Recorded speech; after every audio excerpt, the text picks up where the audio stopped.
Good morning मित्रांनो. आता आपण सकाळी सकाळी आपल्या वर्धा यवतमाळ नांदेड रेल्वे ट्रॅकवर आणि आता हे जे ब्रिज आहेत तर ब्रिजचं जवळपास आम्ही सांगितलं जवळपास 87% काम तर पूर्ण आलेलं आहे.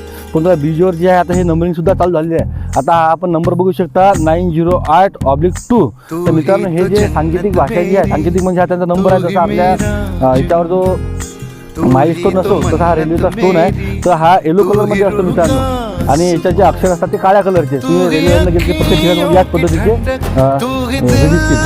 माइलस्टोन दिसतात. याच्यामध्ये मित्रांनो हा जो आहे हा ब्रिजचा एक सांकेतांक आहे या ब्रिजचा.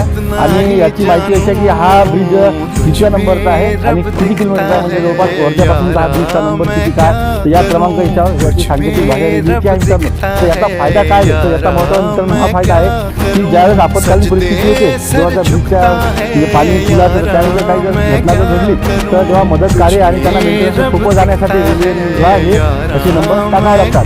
आणि हे नंबर टाकल्यामुळे जेव्हा त्यांचं मेंटेनन्सचं सुद्धा काम असते तेव्हा ते त्यांना या नंबरिंगद्वारे एकदम समजायला सोपं होते. तर हे जे दगड आहे मित्रांनो हे माइलस्टोन तुम्हाला कोण्या पद्धतीने नुकसान करता येणार नाही. राष्ट्रीय संपत्ती आहे मित्रांनो रेल्वेची. याच्यामध्ये कायद्यामध्ये सत्य तरतूद आहे. जर या रेल्वे लाईनमध्ये जर तुमचं थोडं नुकसान जर केलं, काही याचे जर दगड घालायचे काम जर केलं नाही तर हे जर खराब करण्याचं जर काम जर केलं तुमच्यावर गुन्हा दाखल होऊ शकतो. त्यामुळे हे रेल्वे संपत्ती जी आहे ती आपली राष्ट्रीय संपत्ती असून प्रत्येक राष्ट्रीय संपत्ती ही प्रत्येक भारतीय नागरिकाची संपत्ती आहे. याच देशभावनेतून हे जे रेल्वेचं जे काम आहे ते सुद्धा आपण जलद गतीने चालू आहे. आणि आज जर आम्ही तुम्हाला माहिती जर सांगितली आहे नंबरिंगची आवडली तर नक्कीच ही शेअर करा आणि लाईक करा. धन्यवाद.